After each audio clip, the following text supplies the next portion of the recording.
Amen. Amen. Nous lisons Genèse chapitre 26. Verset 3. Genèse 26, verset 3. Et nous pouvons relire les versets 2 et au 3e verset. L'Éternel lui apparut et dit: ne descends pas en Égypte. Demeure dans le pays que je te dirai. Séjourne dans ces pays-ci. Je serai avec toi et je te bénirai, car je donnerai toutes ces contrées à toi et à ta postérité, et je tiendrai les serments que j'ai fait à Abraham ton père. Amen.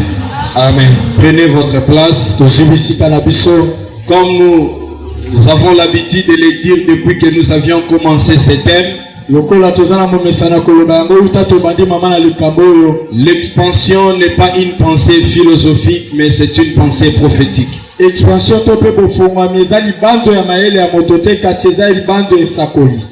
quant à la prophétie, il est dit,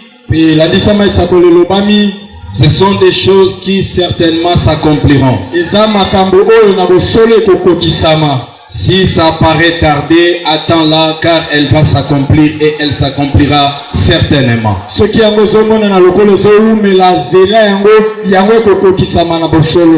Et voilà pourquoi tu dois croire que ce que tu es en train d'écouter s'accompliront dans ta vie. Amen. Amen. C'est poussé par l'esprit que les hommes ont parlé de la part de Dieu. Et Dieu confirme la parole de ses serviteurs et ce que prédit ses envoyés. Le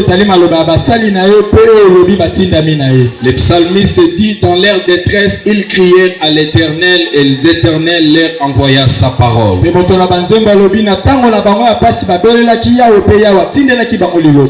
a vu les cris de quelqu'un et il envoie sa parole. C'est pour te rassurer que les limites ne resteront pas toujours. Il est temps maintenant que tu sois élargi, que tu t'épanouisses.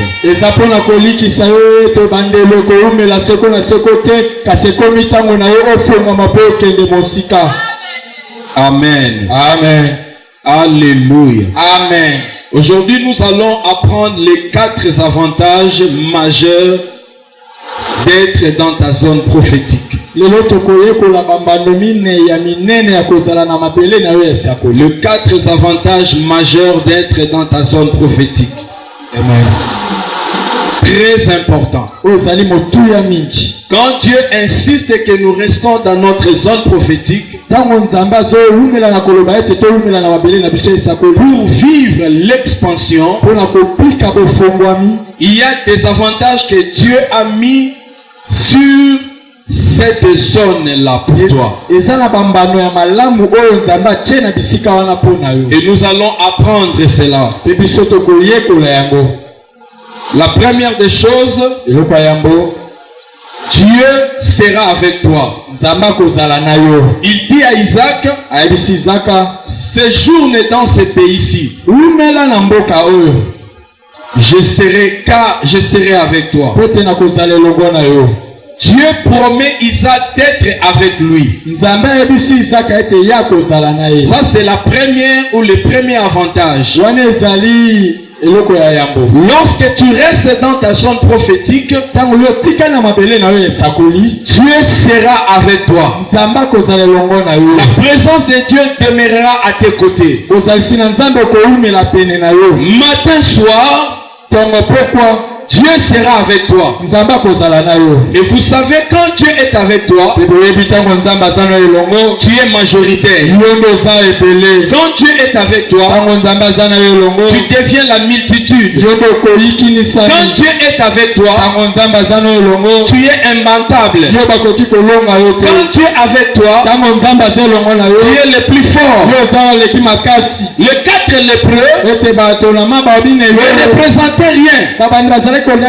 C'était des gens apparemment faibles. Parce qu'avec la lèpre, il y a des plaies partout. Il y a même certaines parties de leur corps qui a été arrachées par cette maladie. Mais la Bible dit lorsqu'ils ont eu la résolution d'aller en Syrie, la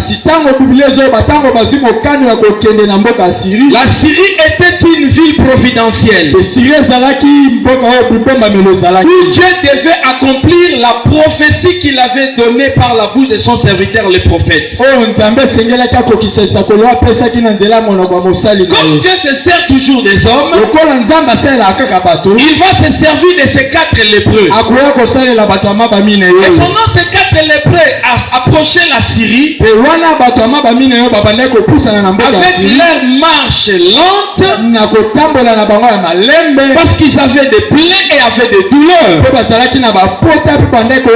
la Bible dit Dieu avait transformé le bruit de leur marche à une grande armée. Dans le camp des Syriens, ils entendaient le bruit d'une grande armée arriver.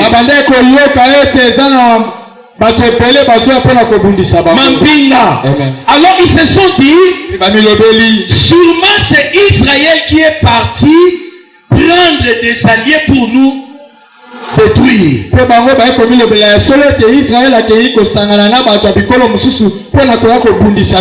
Alors toute la Syrie a pris la fuite. Chacun cherchait à sauver sa vie. Alors ils ont tout abandonné. À manger, les habits, les trésors, tout a été abandonné.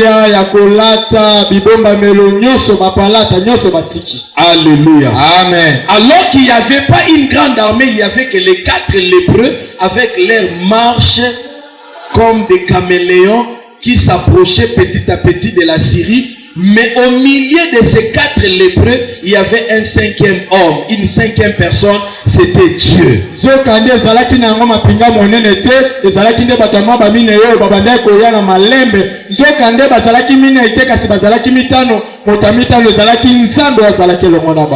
est avec vous, vous serez les plus forts.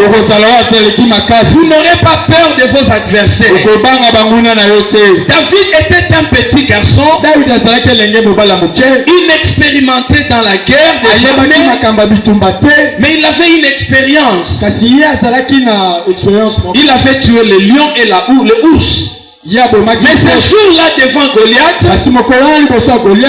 David s'est levé. Il a dit, moi je vais combattre cet homme. Le roi Saül a dit, tu es un jeune homme. Cet homme que tu vois, c'est un homme de guerre depuis sa jeunesse. Il ne savait pas que le petit David n'était pas seul. Il était avec Dieu. Et quand Goliath a vu David s'approcher de lui, il va dire, est-ce que moi je suis un chien pour que tu t'approches de moi avec une petite lance qu'on tue les oiseaux?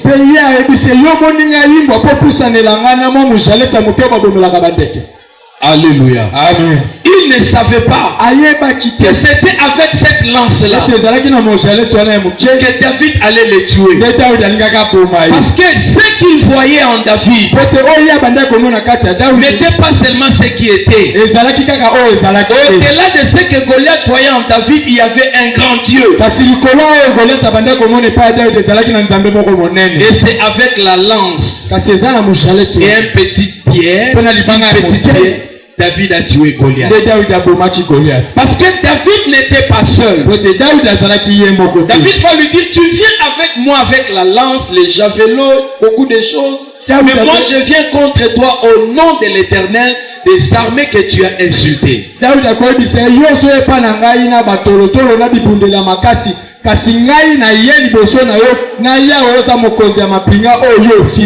Dieu est votre valeur ajoutée, un atout pour que vous arriviez à faire des exploits impossibles.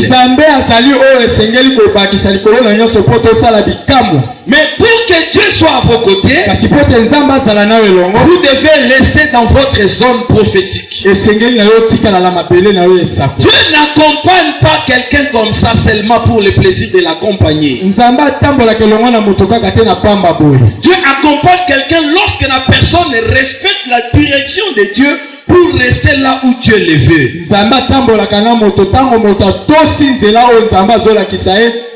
Tes prières ne remplaceront pas la direction de Dieu. Tes jeûnes, tes sacrifices ne remplaceront pas la direction de Dieu. Si tu n'es pas là où Dieu te veut, même si tu jeûnais du 1er janvier au 31 décembre de l'année, tu ne verras pas les exploits. Alléluia. Amen. Tu ne le verras pas. Parce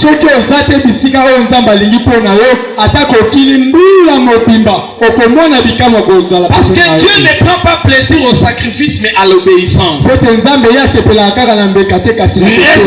la direction de Dieu. Reste dans ta zone prophétique. Dieu te garantira sa présence. Et l'expansion sera possible.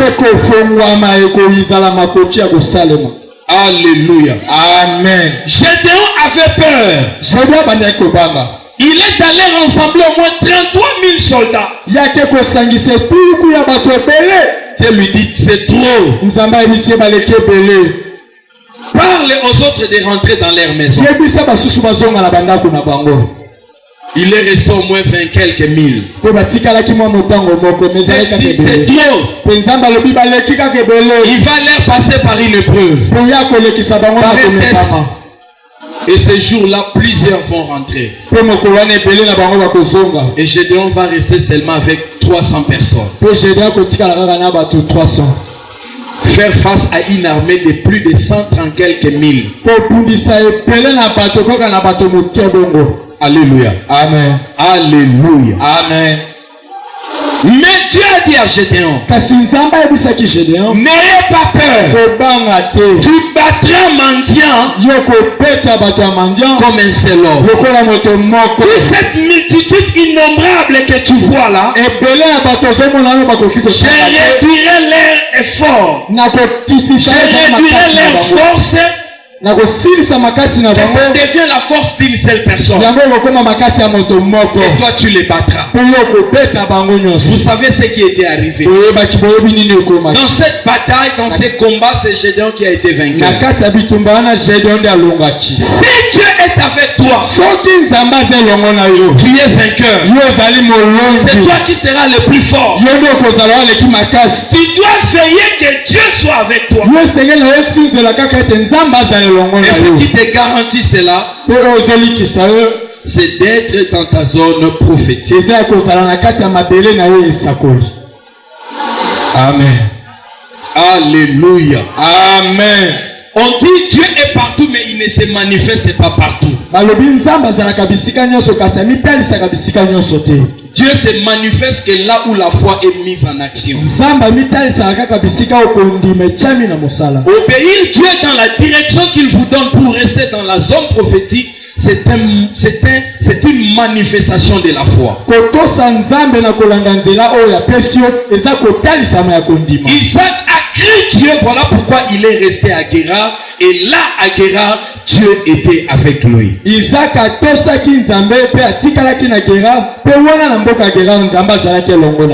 David dit dans Psaume 60 verset 14, avec Dieu nous ferons des exploits et il écrasera nos ennemis.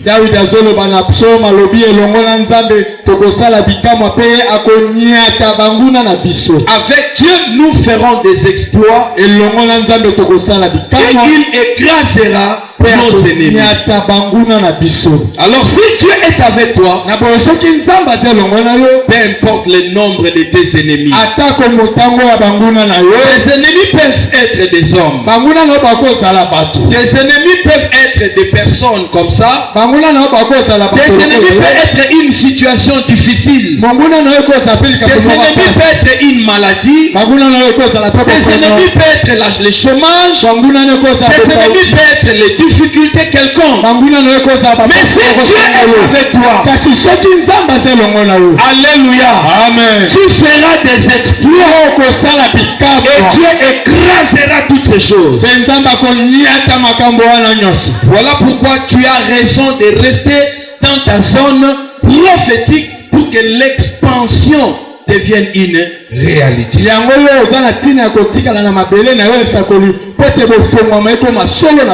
Deuxième avantage majeur, être béni de Dieu. Dieu te bénira. Quand tu restes dans ta zone prophétique, Dieu te bénira. Il dit à Isaac, je serai avec toi et je te bénirai. Là à Guéra, non seulement je serai avec toi, mais je te bénirai. Souvenez-vous de Gédéon. L'ange de l'Éternel lui apparut. Il lui dit, vaillant héros, l'Éternel est avec toi. Gédéon a douté de cette parole. Il dit comment? Si Dieu est avec nous, voilà des situations que nous traversons. Voilà, Dieu ici va dire à Isaac, non seulement je serai avec toi, mais au-delà de ma présence, je vais te bénir. Alléluia. Amen. Bien-aimé, je connais un homme dans la Bible. Lorsque tous ceux qui étaient les symptômes de la bénédiction étaient partis, il demanda la mort et il maudissa même le jour de sa naissance. Et même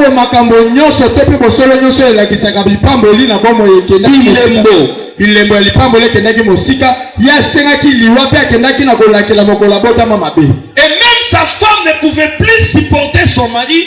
Il dit à son mari, injure Dieu comme ça tu mourras et moi je vais rester libre parce que j'en ai marre de vivre avec un homme qui a des plaies partout, qui ne peut rien.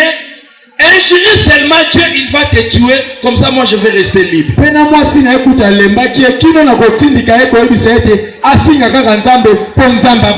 Pourquoi? Parce qu'il n'y avait plus la bénédiction dans sa vie. Ses enfants étaient morts. Ses richesses étaient emportées. Des maisons détruites. Des fermes détruites. Job est resté comme ça. Et même son corps commençait à être détruit. Il avait la peste sur son corps. Lui qui était un homme honorable. Lui qui était l'homme riche de la province. Il va maintenant, bien aimé, avoir la vie de clochard. Dormir dans la rue. Et son corps saignait partout.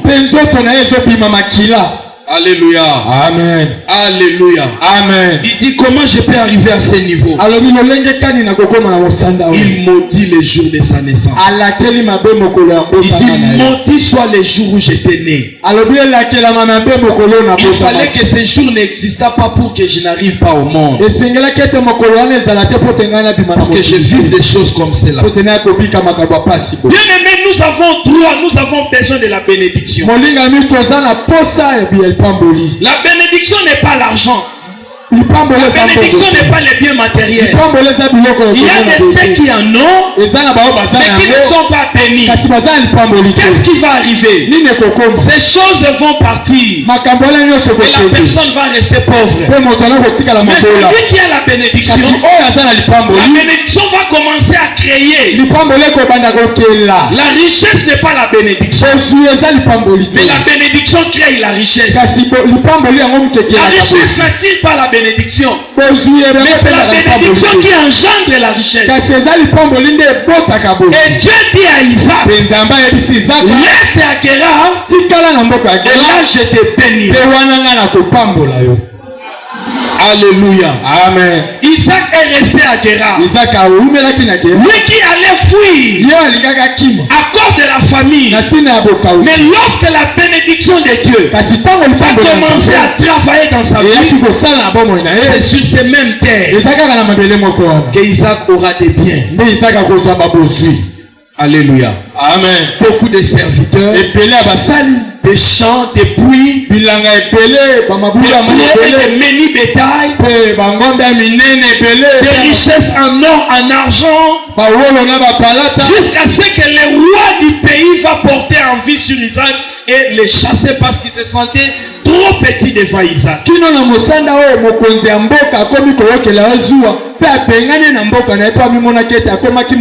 qui a amené Isaac à voir tous ses biens?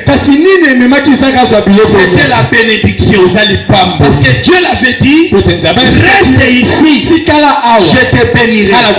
Cela veut dire, je prononcerai des bonnes paroles sur toi qui saisiront ta vie et qui commenceront à se manifester chaque jour de ta vie. Voilà, les hommes spirituels ne s'accrochent pas au bien matériel, mais ils cherchent à voir la parole.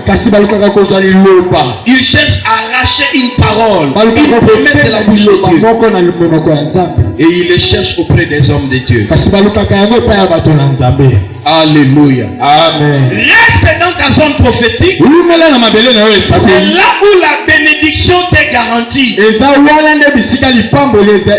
avons vu hier, Naomi et son mari sont partis à Moab. Le fait que cela n'était pas la zone prophétique, tout ce qu'ils avaient comme était parti parce qu'ils se retrouvent sur un terrain où Dieu n'était pas d'accord avec eux. Ils n'avaient pas à Moab l'assurance de la bénédiction. Alors tout ce que la bénédiction les avait donné sur la zone prophétique qui était Bethléem, lorsqu'ils se sont déplacés, tout cela est parti et ils sont restés mains réduits, et la mort a emporté son mari et ses deux fils. Naomi est restée veuve. On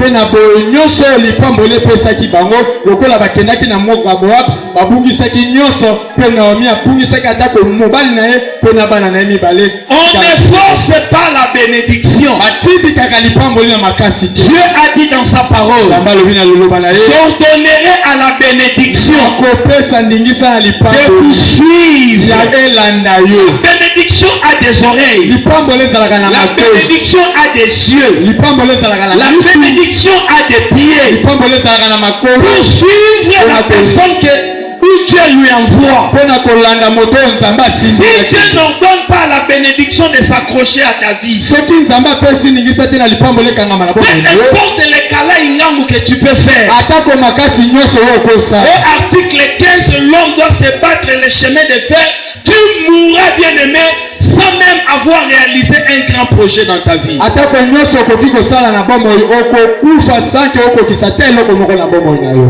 Si tu veux t'assurer de la bénédiction, reste dans ta zone prophétique. Car c'est là où tu as la garantie. C'est là où tu as l'assurance d'être béni par Dieu. Proverbe chapitre 10, verset 22.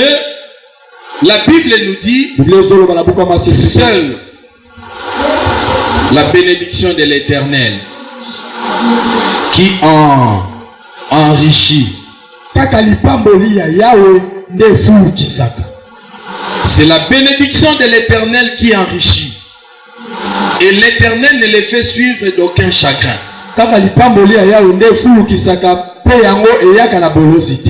Alléluia. Amen. Quand quelqu'un est béni de Dieu, il finit par devenir riche. Tu vas comprendre que beaucoup de gens ne sont pas bénis. Même s'il achète une voiture,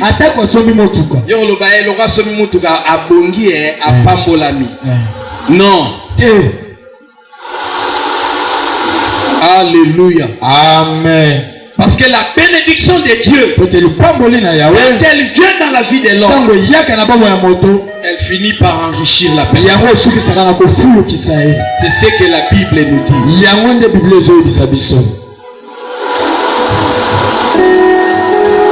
Voilà tous ceux qui possèdent des biens matériels, mobilier et immobilier. La plupart d'entre eux ne sont pas bénis. Yango mona abongi pendant 5 ans. Après 5 ans, ma solo seni. Sisili. Abongi pendant 10 ans. Après le solo anetikalia. Quand j'avais. Alléluia. Alléluia. Mais la bénédiction de l'Éternel, quand elle vient, elle te trouve petit. Elle te trouve, tu dormais sur la natte. Cette bénédiction commence à te donner des choses. Et ça t'élève. Ça te donne des choses. Ça t'élève. Ça te donne des choses. Ça t'élève. Tu meurs. Cette bénédiction reste à tes enfants. Ils vont jouir de cette bénédiction.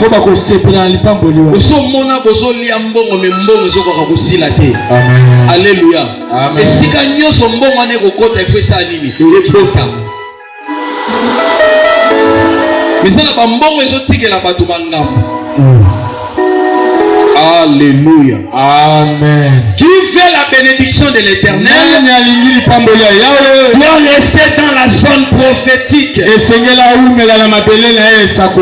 Isaac est resté à Guérar. Il n'avait plus peur de la famille. Parce que la bénédiction de Dieu était plus forte que la famille. Lipamboli ezana nguya makasi koleka elakeli mabe. Amen. La bénédiction pèse trop lourd. Quand ça vient dans ta vie, ça brise les chutes de la pauvreté. Ça coupe les liens, les chaînes de la pauvreté. Et tu deviens exceptionnel dans ta famille. Ils vont subir les lois. Mais toi, la bénédiction fera de toi une personne exceptionnelle. Quand la bénédiction est venue sur Isaac, tout le monde à Guérar s'appauvrissait. Mais il y a que Isaac qui devenait de plus en plus riche. Parce que c'était la force de la bénédiction qui agissait dans sa vie. Ce n'était pas son sueur. Et c'était une force spirituelle. Voilà, hier j'ai dit, la richesse c'est surnaturel. La richesse n'a jamais été naturelle. Est-ce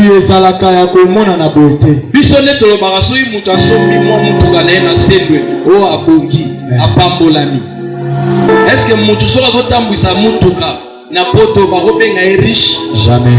Beaucoup de plans circulent. Et sali moi mikolo et sili ake atindiki yango asu crédit ya mutuka mususu batindeli biso a occasion d'Europe mais mondelo atiki mutuka na eya awa soko landie kuna na poto bakoyebisa yo teke na liste ya ba riche ya mboka na bango yasa. Amen. Mais biso awa to benga soki mutu azotambusa mutuka asana mwa lupangu na ye asomba o abonga nani. Alléluia. Amen. Alléluia. Amen. Nous sommes de l'église. Nous devons avoir la bonne compréhension des choses. Il y a ceux qui te comprennent ma comme na niveau na to kotambola na nzambe na degré moko pour to kota réellement na dimension ya nini ya richesse. Amen. Tala soki kaka riche moko akoti na famille na bino. Pasie et gosila. Amen. Ko sakanate. Yes. Alléluia. Amen. Tout ça on a riche. Pour ceux qui riches à sa famille na bino, on la nzala. Asante. Pour ba saka lorsque de banotambo la chaque mois na bandao. Amen. Fichon ezokende. Amen. Riche. Motabosi. Vous êtes riche na famille. Peut pas na msuba kenda la classe pour bon à Minerva les athées. Véritable riche dans la famille. Est-ce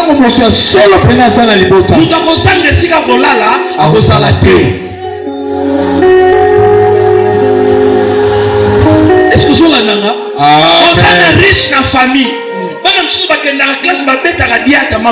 Jamais. akozwaka bacoasterol akosomba ngo ata 5 engagea bachauffeur afutaka bango chaque fin du mois aza na $300 chaque fin du mois mosala na ye kaka tongo ndenge bisi ya batransport eke na kozwa bana bato ya misala babisi wana eke bando kozwa bana nyonso ya famille. Alléluia. Esui bango eke etiki bango eseli bango ememi bango ezokisi bango na nini na bandako. Tala riche tala arabe wana 5e milliardaire. Alléluia. Amen. Azana mukolo na ye par semaine oyo ba pauvre batandamaka tala mulongo mutu na mutu azwa na ba problème na ye azobanga te. Amen. Et puis dépense mbongo ya muke akopesa mutu soki ndenge bayaka wana eza $500 mbongo ya muke. Et puis azoyamba bongo chaque semaine mbongo ya muke balakisi appartement sa na bana mibale moko ya mwasi moko ya mobali babengi yango ya appartement mais biso tokobenga yango eza château. Riche toza mosika na Bible yango nazosepela Gandhi po makambo ya Gandhi alobi ezotombokisanga alobi nalingaka bakretien te po basimbaka Bible na maboko me makambo basalaka eza mosika na makambo oyo Nzambe alobi na Bible. Amen. Alléluia. Amen. Voilà, nous allons prier. Il faut ba riche awa babima. Amen. Alléluia. Amen. Alléluia. Amen. C'est la bénédiction de l'Éternel qui enrichit. Kaka lipamboli na yawe nde fulu kisaka. Muto depriaka na ya sombi lupango na ye. Okozala mibale to misato asa riche te. Ezalaka asa na mwa bambongo na ye. Alléluia. Amen. Mais faut te bonner la awa qui est de véritables riches. Amen. Vas-y à solo. Na concept ya Bible. Amen. Riche au vrai sens du mot comme la Bible le dit. Et ce qui peut amener cela dans ta vie, c'est la bénédiction de l'Éternel. Comment mouton azokima pozo kende koluka bisika bilia biloko kolia kozala facile. Alléluia. Amen. Le fait andimi Nzambe, il sema, il récolta les centimes. Il sema, il devint riche. Il sema, il devient de plus en plus riche. Il sema, il devient extrêmement fort riche. Écoute-moi, Dieu est le même. Hébreux 13:8, la Bible dit Jésus-Christ est le même hier, aujourd'hui et éternellement. Si nous pouvons saisir Dieu dans sa parole, restez humble sous la main de Dieu, obéir à la voix de Dieu, travailler notre cœur, éviter l'orgueil, l'arrogance, l'excès hautain, le vantardisme, développer l'humilité, la simplicité. La bénédiction de Dieu nous amènera à un niveau de la richesse. Alléluia. Amen. Abraham, Dieu l'a rencontré et Dieu a fait de lui un homme riche. Ici nous verrons Isaac aussi sera compté parmi les riches. Et nous verrons encore Jacob sera compté parmi les riches. La Bible dit dans 2 Corinthiens chapitre 8, le 8e chapitre, des riches qu'il était, il s'est fait pauvre par sa pauvreté. Nous soyons enrichis. Alléluia. Amen. Christ est venu après nous avoir sauvés, faire de nous des riches de la terre. C'est comme cela qu'il monta à la croix avec une couronne d'épines. Symbole de la malédiction. Dieu avait dit à l'homme, parce que tu as fait ça, la terre te produira des ronces et des épines. épines. La terre, les ronces et les épines étouffera les efforts de ton travail. Tu n'auras pas les résultats que tu attends. Tu travailleras beaucoup, tu auras peur. Parce que la ronce et les épines, c'est comme une malédiction qui va réduire tes efforts. Pour que tu n'aies pas les résultats proportionnellement à tes efforts. Mais quand Christ est venu, il a ramassé les ronces et les épines. Il a fait une couronne. Or la couronne des rois, c'est fait avec de l'or et des pierres précieuses. Mais Christ comme notre roi, il a pris notre malédiction.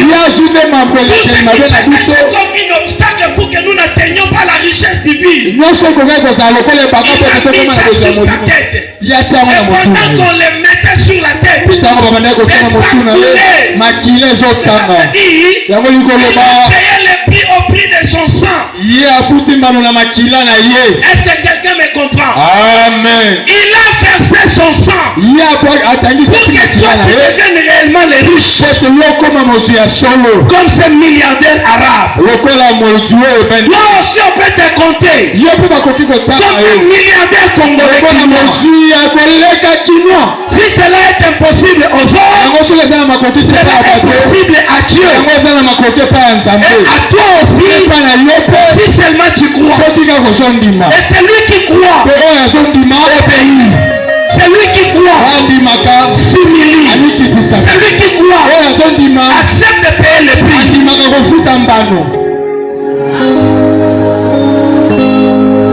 Tu as l'assurance de la bénédiction quand tu restes dans ta zone prophétique. Le chagrin ne sera pas ton lot. Le chagrin. Tout ce que les hommes subissent après avoir reçu les biens mal acquis.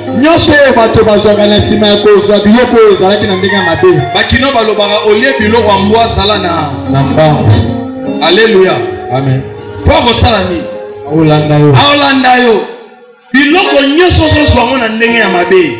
Okofuta yango. Amen. D'une manière d'une autre okofuta. Amen. Yango bazobenga chagrin. Mais lipamboli ya Nzambe soke na vie na yo. Oza ne loko okofuta te. Amen. Oza na kosepela nako kosepela. David mwana ya Samba solo ya bameme ayoka Nzambe atosa Nzambe atambola na Nzambe. Bible lobi David est mort rassasié de richesses. Atondisama na bosu. Obi tambo lobi muto za rassasié eza lokola allié atondi. Ato yeye biloko ya lingaka kolia. Allez souter. Premièrement appétit eza souter. Elengi ya biloko wana ya lelaka eza souter. Eza lokola nguma soka mele mutu ato ye pembeni na yo fungoli obimelanga awataloka. Alléluia. Amen. Akosala yo eloko te pona libumu na ye eloko ezali. Yes. Vanda wanati o ezana libumu na ye egopola. Alléluia. Amen. Tango epoli ekomi esili nde akosa occasion ya komela yo. Mais si longtemps na libumu na ye eloko eza yo akotaloka boye. Akosala no eloko te. Akolinga yo te, akosala eloko te. Pour assez ameli. C'est ça être rassasié. Mais Nzambe asala yango na mwana Zamba. Amen. Mwana mboka. Kwa yoka Nzambe. Abi j'étais jeune. J'ai marché avec Dieu jusqu'à ma vieillesse. Dieu ne m'a jamais abandonné. Et mes enfants, personne n'est resté mendiant. C'est ce que la bénédiction de Dieu fait. Qui veut être béni de Dieu? Reste dans ta zone prophétique.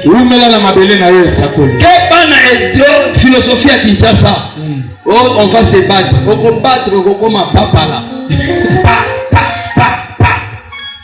Amen. Alléluia. Amen. Comme un papa là.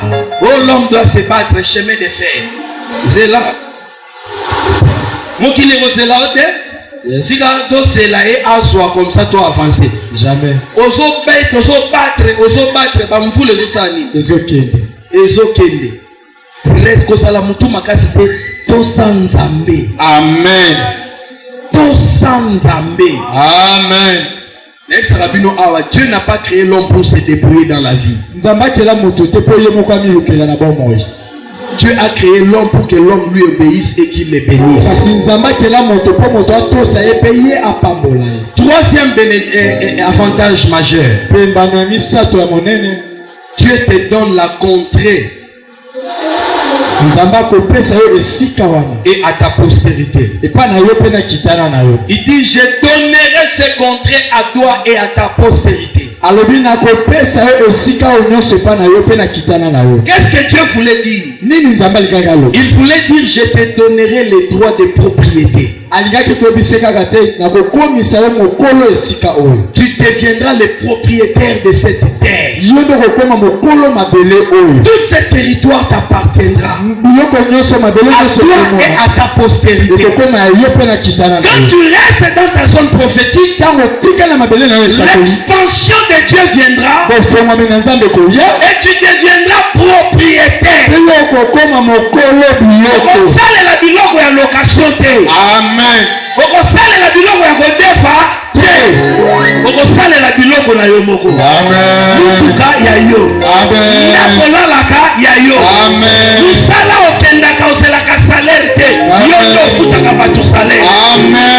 C'est ça que Dieu voulait dire à Isaac. Je te donnerai le droit de propriété à toi et à ta postérité. Kaka yo te ndoko sala kolo eloko yo kokende bana na yo bakosalela biloko ya kofutela te bakosalela biloko ya kodefa te bakosalela biloko ya crédit te.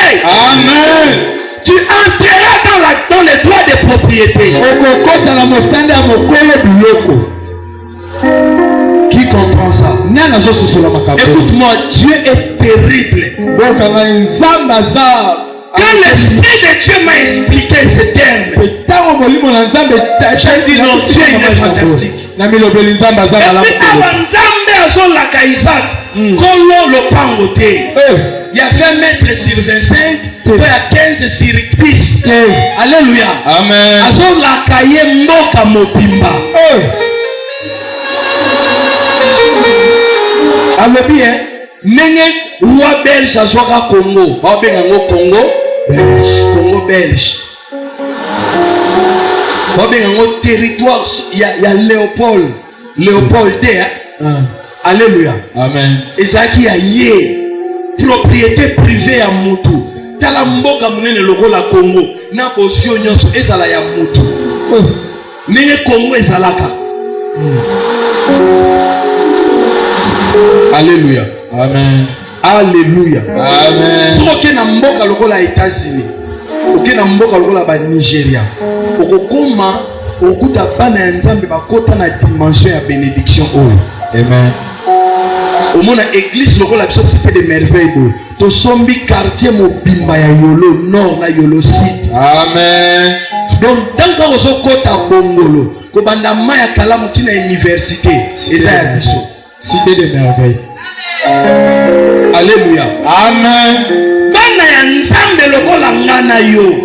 Na bamboka toke non potote awa kaka na Afrique. Baso vivre déjà ba dimension oyo. Amen. Parce que baso landa Nzambe na maloba. Amen. Dieu est dans sa parole. Nzambaza na kati ya loba na ye. Il a dit je te donnerai les droits de propriété. Alobi na kokomi c'est contraire. Je te donnerai à toi et à ta postérité. Mais pendant que Dieu disait cela à Isaac, il y avait un roi sur cette terre, Abimelech. Alléluia. Amen. Reste dans la zone prophétique. Dieu va t'expanser. Tu quitteras la vie de locataire. Tu cesseras la vie d'utiliser les choses d'autrui. Et Dieu te fera un rentrer dans les droits des propriétés. Dis amen. Amen. Même na Kisasa awa, droit ya propriété ezali. Amen. Nazo sambela nzambe. Ba terrain sana no ebele. Otonga cité na yo. Amen. Soka zoya alinga kota. Eza na portail ya munene. Bakoma likolo. Bacha beton moko bakoma wana. Cité Shaddai. Na kati kuna ba immeuble sali ba appartement.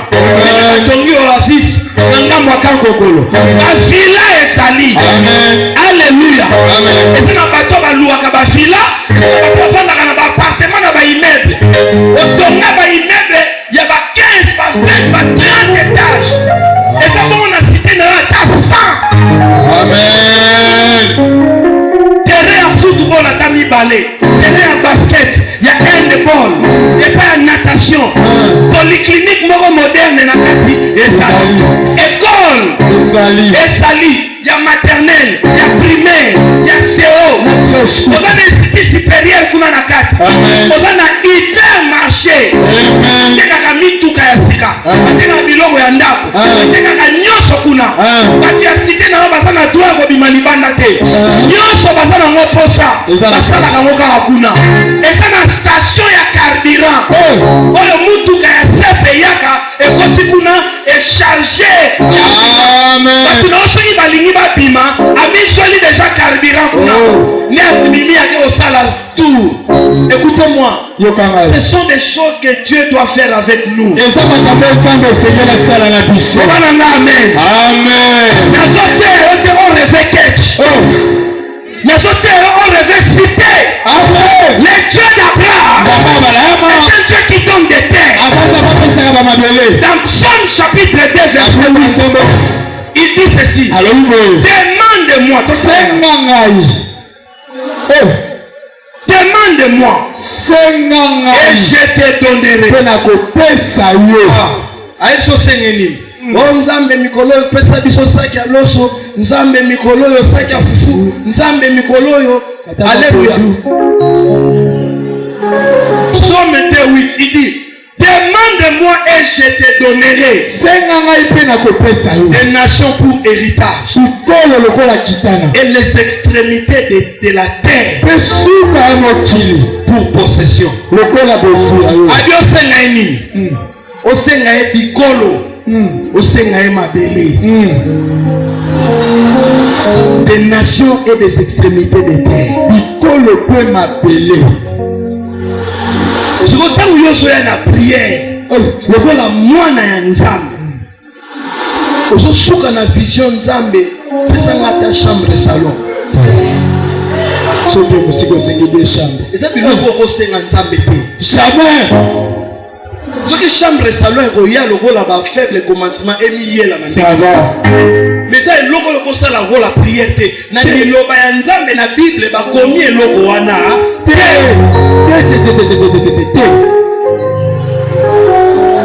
Continuez kosenga. Oyo nzamba lobi na yo osenga.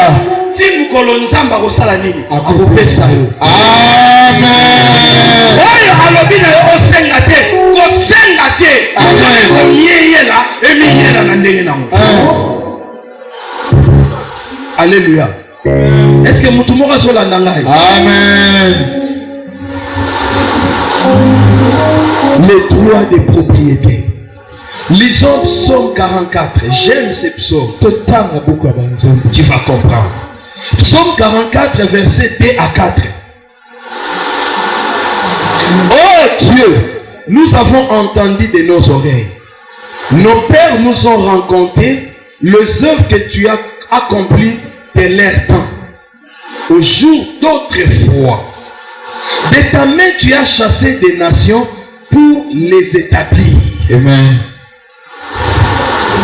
Tu as frappé des peuples pour les étendre. Car ce n'est point par leur épée qu'ils se sont emparés du pays. Ce n'est point leur bras qui les a sauvés. mais c'est ta droite, c'est ton bras, c'est la lumière de ta face. Amen. Parce que tu les aimais. Amen. Alléluia. Amen.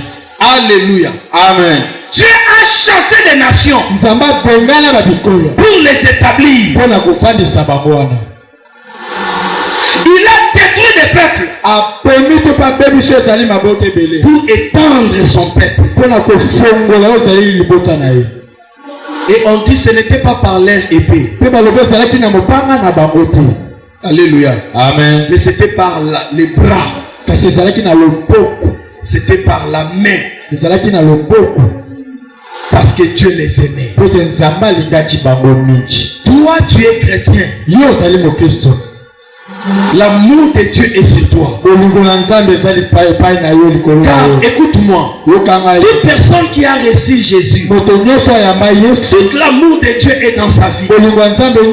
Parce que Jésus, le Père avait témoigné. Le jour où il est sorti du baptême, la Bible dit une voix se fit entendre. Celui-ci est mon fils bien-aimé, en qui j'ai mis toute mon affection. Écoutez-les. Si Jésus est en toi, toute l'affection de Dieu est sur toi. Et parce que toute l'affection de Dieu est sur toi, Dieu est prêt à chasser des nations, à détruire des peuples, pour te donner l'héritage. Voilà pourquoi tu dois croire que parce que tu es en alliance avec Dieu,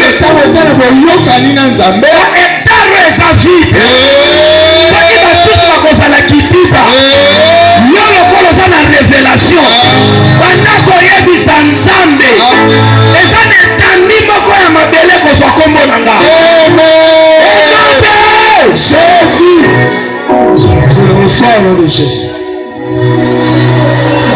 Ya likambo bato nyonso te eza ya bato baza révélé bao mpe baza na kondima. Amen. Mileba na kotika mokili ya nzambe boye te. Afana kende il faut mokili mabele sentir ke likolo na nga na yamba mwana ya nzambe moko atikela nga vidi leloko te. Mabele la ta kombo na nga. Maximise tes droits comme étant enfant de Dieu. Tu as droit d'être propriété des hectares. Et Seigneur, montez dans ta manière de voir les choses.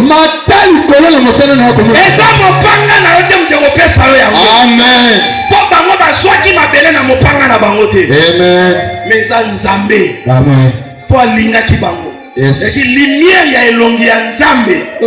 Ne sala ki ke baswa yango. Amen. Yo pe nzamba ko pesa yo. Amen. Pesa na mombongo ya makasi non.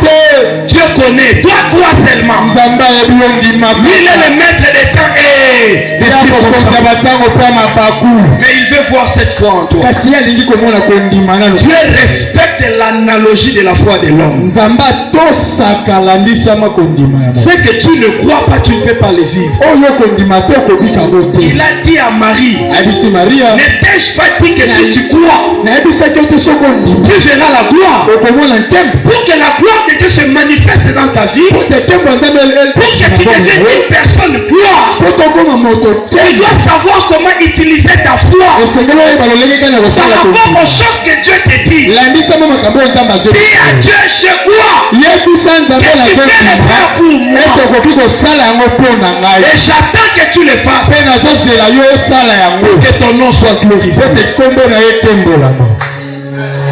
Alléluia. Amen. Et il va te le donner et à ta postérité. Amen. Nzamba kerotine na mokili alemba. Mais ndenge yo tambola na nzambe eko couvrir ye. Amen. Babando moneka limousine. Bato moneka jet. Baokanisa mwana pena akunda te asa lembele mais akuta para moko akundaka na nzambe. Amen. Alléluia. Amen. Etawi na enyoso makamyo sala na nzambe zo sa nini? Ezo sipa. Yoka si batno sokuta na bango na mokili basa makambo elenge za po bango bayebi kosala makambo. Misusu bazwe bato banyokwa mapo nango basaka susute. Basela ba. Okute kuna bon sérieux yo ebi ndenge ba ko mbongo wana. Yo ebi ndenge ba kota mbongo wana. Amen. Sérieux parce qu'il y a quelqu'un qui a marché dedans. A produit babiloko wana ya tiali ko bénéficier na. Amen. Yango nzamba lobi héritage. Héritage ezali bosu oyo mutu asali atiki batu mususu ba monela ki pasité basali nini basu yango babandi ko salela nzamba lobi awe za héritage. Amen. C'est eloko yo ko bundela te. Amen. Nzamba lobi awe eza bango te ba betaki mopanga te eza nzambe nde mutu apengana batu. Amen. Ôte-toi afin que mon peuple s'assoie. Et sa politique ya nani ya nzambe. Telema la kiti. Tika mabele wana. Amen. Loba amen makas. Amen. Tika kapri tu posséder de ma votonga stadium. Notre Dieu est un Dieu de droit de propriété. Amen. Lorsque tu restes dans ta zone prophétique, Dieu te fera entrer dans les droits de propriété. Amen. Amen. Et la quatrième bénédiction ou avantage majeur d'être dans la zone prophétique, Dieu tiendra le serment qu'il a fait à ton père. C'est comme ça il a dit à Isaac, je tiendrai le serment que j'ai fait à Abraham ton père. Quel était ce serment? De lui bénir et de bénir sa postérité. Il dit ta postérité possédera la porte de ses ennemis. Lisons ce que Dieu avait promis, le serment qu'il avait fait à Abraham. Genèse 23.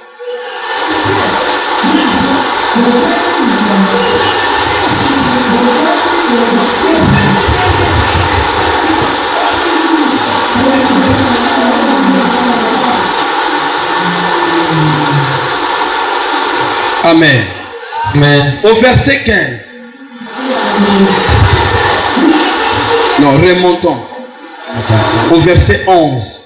Alors l'ange de l'Éternel appela des cieux et dit, l'appela des cieux et dit, Abraham, Abraham. Et il répondit, mais voici, l'ange dit, n'avance pas ta main sur l'enfant et ne lui fais rien, car je sais maintenant que tu crains Dieu et que tu ne m'as pas refusé ton fils, ton unique. Abraham leva les yeux et vit derrière lui un bélier retenu dans un buisson par le corps. Et Abraham alla prendre le bélier et l'offrit en holocauste à la place de son fils. Abraham donna à sceller le nom de Yahvé Jireh. C'est pourquoi l'on dit aujourd'hui à la montagne de l'Éternel, il sera pourvu.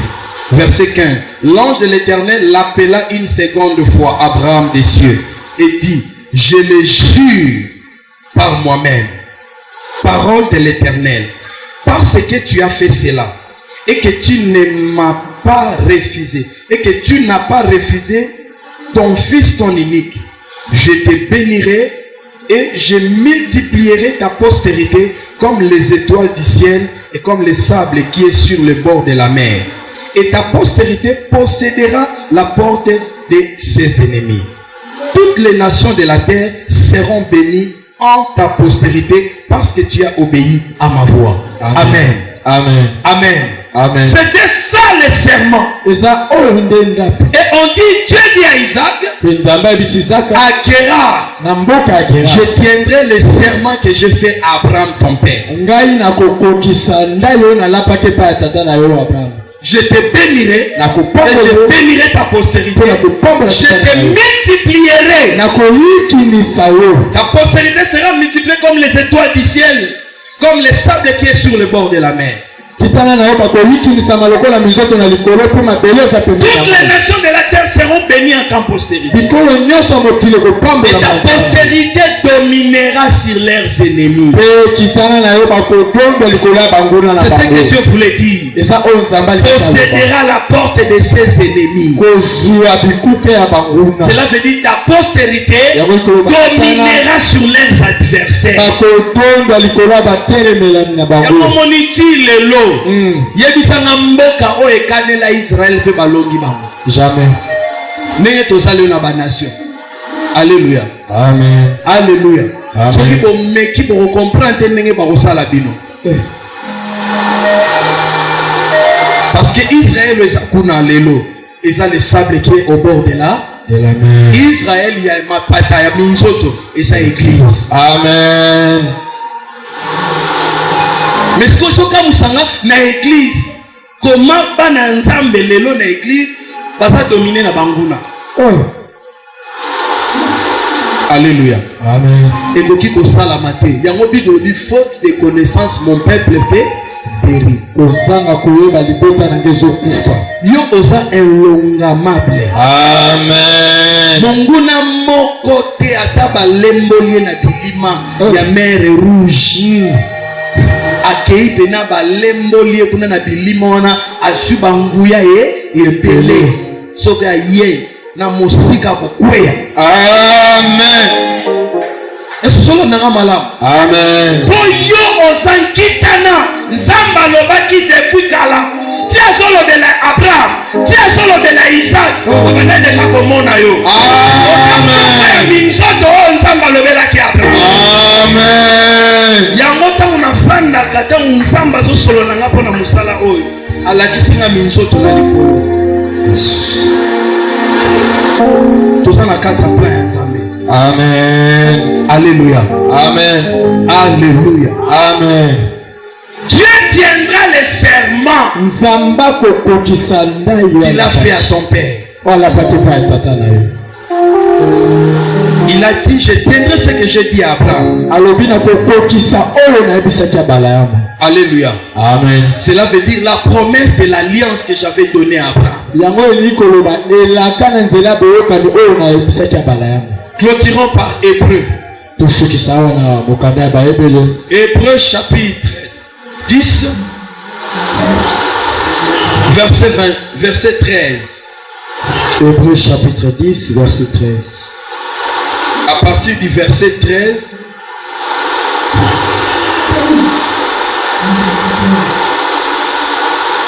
Hébreu chapitre 10.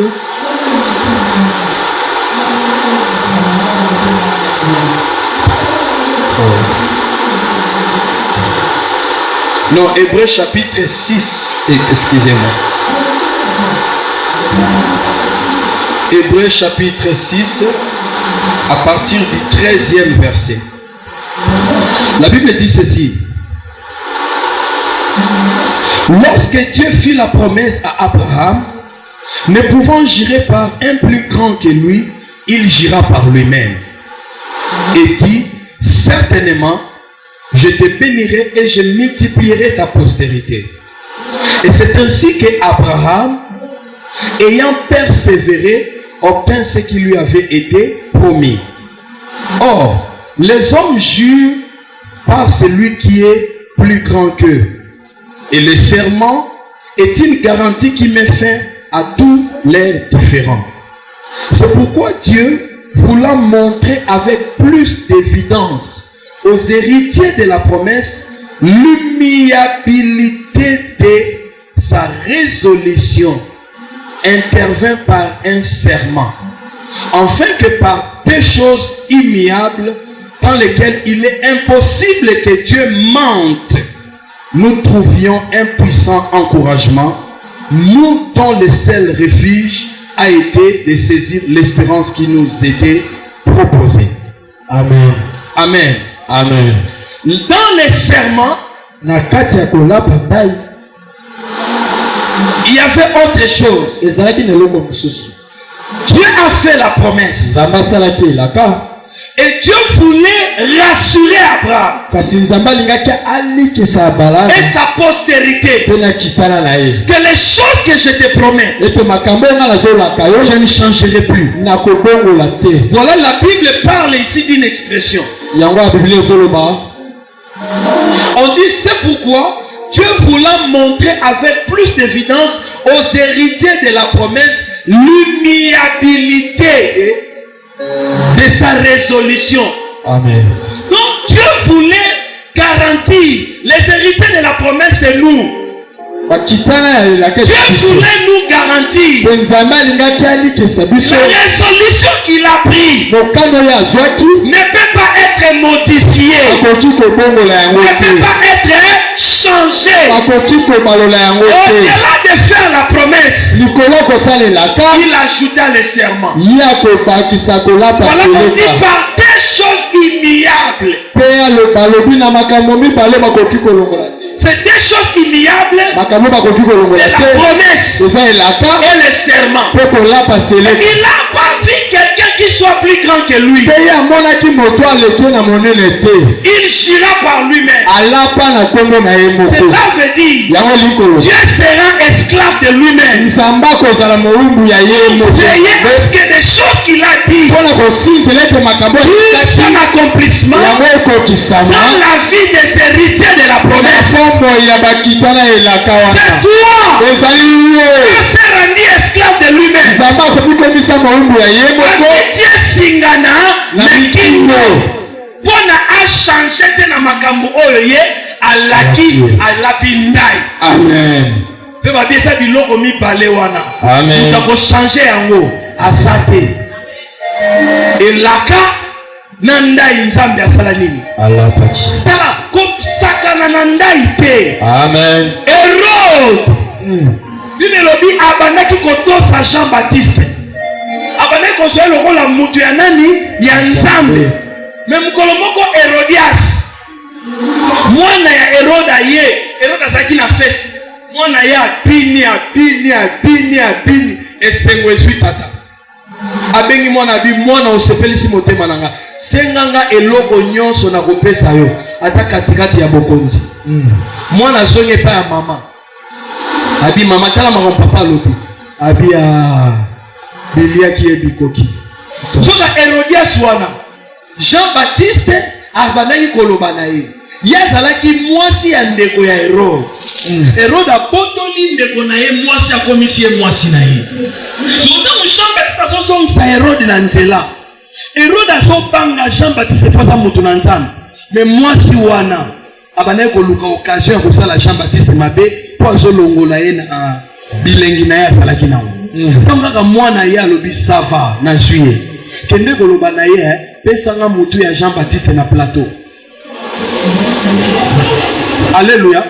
Mwana ye alobi papa pesanga yi na plateau mutu ya Jean Baptiste. Tanga na Bible elongi ya Herode komi na mawa. Mais lokola salaki serment, moi a changé exacté. Ah to so le bela la haute culture. To so le bela ba kinoate. Oya mutako sala elaka pe abwanga ni na yi.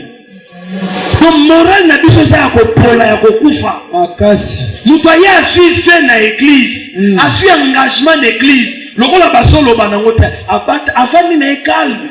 Mais ebi ke na soit fait-il le nom na kokisa te. Alléluia. Amen. Il faut donc changer mentalité na biso. Mind, comme dit les Anglais, mentalité na biso, il faut changer. Pour toi évoluer dans nzambe na ba dimension mususu. Amen. Bati lokola salaki serment lobi ata katikati ya royaume na kopesa yo mwana.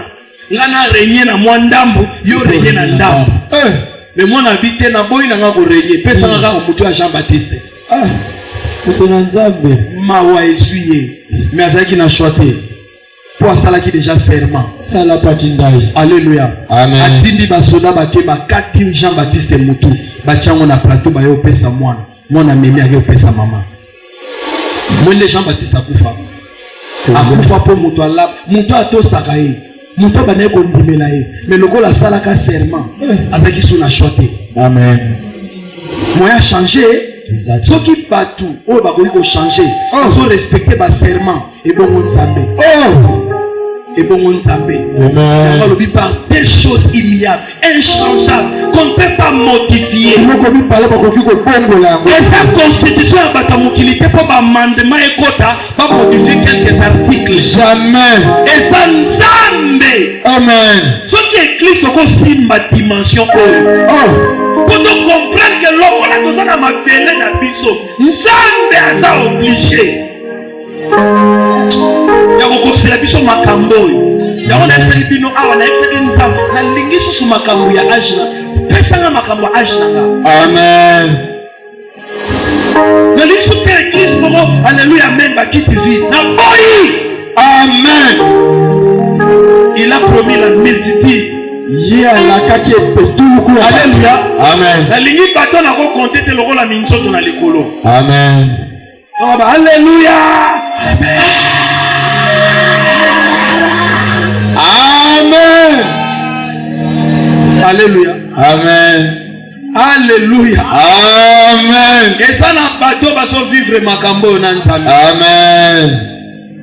On va découvrir makambo. Yes. Quand je reste dans ma zone prophétique, Dieu est obligé de faire ces choses. Au moment où on a révélé, na esambeli na eza ndenge mususu. Oya koloba ba blabla. Mais mon toi ça révélé par Yebi. Dans Azoya Nzambe, tu ne peux pas changer. Souviens d'un serment. Je vais voir la multitude. Je vais voir ça. Donne-moi les droits de propriété. Je veux voir cette bénédiction qui enrichit. Mike alobi okutankinga na salon. Olongolinga Salomon, omedinga na chambre. Na chambre matisinga na mbete. Na mbete, alléluia. Alléluia. Amen. Yahweh. Oza. Alléluia. Amen. Il faut yemba nzembo wana. Amen. Il faut ba niveau ça la nini et changer. Amen. Et qu'on change au nom de Jésus. Paul a dit à Agrippa, lokolo yo kinga makambo. Ba lien na ngeta liote. Pour ça faire partie de la mission nanga. Mais makambo yo ke kokomisa aux chrétiens. Amen. Yes, on dit la parole que vous venez d'entendre est esprit et vous êtes pur à cause de la parole que vous venez d'écouter. Quand vous êtes dans la zone prophétique, Dieu tiendra les serments qu'il a fait à ton père. Dieu, tu seras une personne élevée en dignité. Yo moins incité des merveilles du Christ. Amen. Tala na mapata. Soka kokotala minzoto mutu na se. Nzamba so lokumu. C'est que yo ba kotala yo mutu na se. Amen. Mais soki okotala monzoto. Kotola mutu na ona likolo. Ye wa fina yo te kosuka. Aussi longtemps osa awa. Amen. Kolo na yeso nyata awa. Amen. Eza na makambo yo nzambe alakaki. Amen. Eza immuable, il ne changera pas. Amen. Il a fait la promesse et il ajoute les serments. Il tiendra ce qu'il a dit. Parce qu'il n'est pas énorme pour mentir. Le fils de l'homme peut se repentir. La Bible dit le pain n'est pas aux enfants. La victoire n'est pas aux sages. Tout dépend du temps et des circonstances. Makambone kosala mela yo. Amen. Koki nyoso zana ngote. Amen. Kosala la makambo wana. Amen. Ataba tu va comprendre te. Mais kosala la makambo. Amen. Ailleurs, nesika ngolu ezo so ici. Amen. Na koka kite. Na bongaki na ngo. Mais asali na ngolu. Amen. Na tikali na mabele na nga esako. Yes, my God. Alléluia. Amen. Alléluia. Amen. Il ne changera pas. Ceux qui vont sous batiquer les capis, ceux qui vont batiquer les catés. Amen. Zambe a sa prince générationnelle. Amen. Il est le Dieu au temps de la Bible. Il est aussi le Dieu à notre temps. Ce qu'il était capable de faire à ce temps-là, il est aussi capable de le faire aujourd'hui. aujourd'hui. Et ils ont qui a fait avec eux. Aujourd'hui, nous croyons, nous prêchons. Il est obligé de le faire. Yahweh, tu dois le faire, Père. Père, tu dois le faire. Pour démontrer à cette génération. Bible n'est pas comme ce monde merveilleux. La Bible n'est pas comme le livre de technologie. La Bible c'est la parole de Dieu. La Bible c'est la vie. Alléluia. Amen. Ces choses vont s'accomplir. Je clôture par ces versets. Et nous allons prier. Hébreux 10, 23. Hébreux 10, 23, la Bible dit ceci. Retenons fermement la profession de notre espérance. Et ça, car c'est lui qui a fait la promesse est fidèle. La profession et la confession.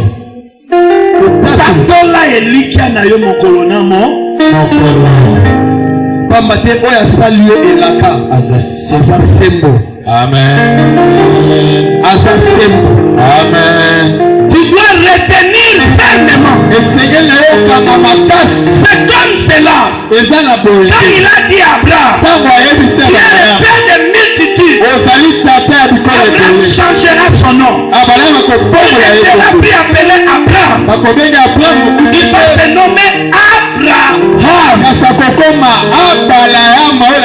importe ce que les gens se moquaient de lui, il retenait fermement cette confession. Parce qu'il croyait à celui qui a fait la promesse.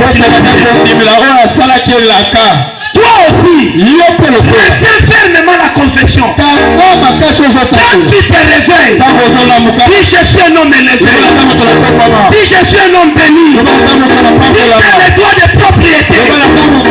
Les secteurs de terre porteront mon nom.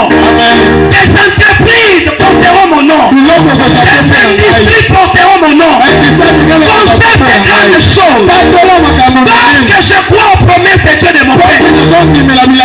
Il ne changera pas. Il est fidèle.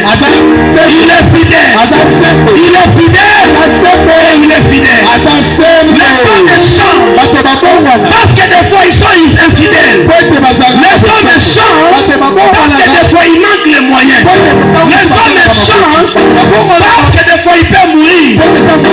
Mais Dieu est amour. Et il n'a jamais manqué de moyens. Mais il ne pourra jamais. Il y a droit de faire confiance à la fidélité de Dieu. Amen. Voilà, bien aimé. Le 4 avantages majeurs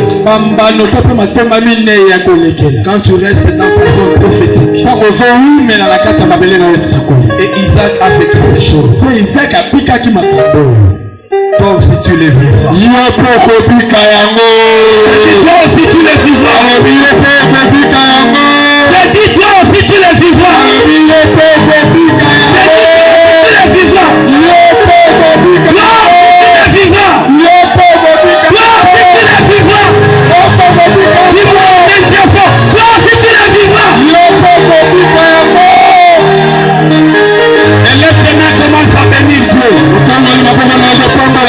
Il n'est pas un menteur. Sa parole est la vérité. Sa parole est la vie. Bénis Dieu. Car ces choses s'accomplissent déjà.